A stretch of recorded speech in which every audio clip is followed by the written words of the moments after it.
Hi అండి. ఈరోజు మనం ఎన్నో ఆరోగ్య ప్రయోజనాలున్న తోటకూరను తయారు చేసుకుందాం. ఒక పాన్ పెట్టుకొని ఆయిల్ వేసుకొని, ఆయిల్ వేడెక్కిన తర్వాత పోపు దినుసులు వేసుకున్నాను. నేను జీలకర్ర, ఆవాలు, మినపప్పు, మెంతులు అన్నీ చక్కగా కలుపుకొని పెట్టుకున్నాను. అవన్నీ కూడా ఆయిల్‌లో వేసుకున్నాను. ఆ తర్వాత ఆనియన్స్, పచ్చిమిర్చి, నేను ఇక్కడ ఎండుమిర్చి కూడా వేసుకున్నాను. నేను ఇందులో కారప్పొడి వేయను. అందుకనే సరిపడా పచ్చిమిర్చి, ఎండుమిర్చి కూడా వేసుకొని చక్కగా కలుపుకున్నాను. ఇందులోనే సాల్టు, రుచికి సరిపడా పసుపు వేసుకొని కలుపుకున్నాను.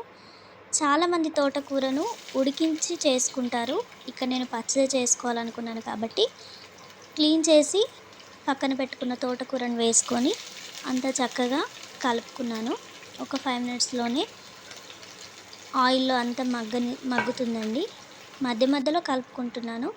ఆ తర్వాత ఇందులో టమాటో వేసి చక్కగా కలుపుకోవాలి. మూత పెట్టాలి. మధ్య మధ్యలో ఈ తోటకూరను కలుపుకుంటూ ఉండాలి. ఎందుకంటే మనం వాటర్ వేయము కాబట్టి కింద అడుగు అంటుకుంటుంది. అలా కాకుండా మధ్య మధ్యలో చక్కగా కలుపుకుంటూ ఉండాలి. టమాటా వేసిన తర్వాత టమాటా తోటకూర 2 ఆయిల్‌లో చక్కగా మెత్తగా మగ్గుతాయండి. మాకు అలాగే ఇష్టము. లేదు అనంటే చాలామంది వాటర్ వేసి మెత్తగా ఉడికించుకొని మరీ చేసుకుంటారు. నాకు అలా కాకుండా టమాటా, తోటకూర 2 ఆయిల్‌లోనే ఇలా మగ్గితే చాలా ఇష్టం. అందుకని ఇలా చేశాను. ఈ తోటకూర తినడం వల్ల గుండె సంబంధిత వ్యాధులు రాకుండా కళ్ళు తేటగా కనబడతాయి.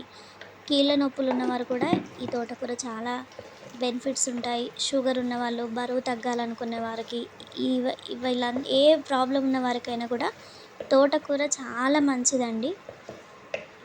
చికెన్, మటన్, బిర్యానీలు ఈ మసాలా ఫుడ్స్ కంటే తోటకూర చాలా మంచిది. ఆరోగ్యకరంగా ఎలాంటి హెల్త్ ఇష్యూస్ లేకుండా చాలా ఆరోగ్యంగా ఉంటారు. ఇక నేను టమాటా ఉడికిన తర్వాత దింపేసుకున్నానండి. అంతే, టమాటా ఉడికితే తోటకూర అయిపోతుందండి. Thank you.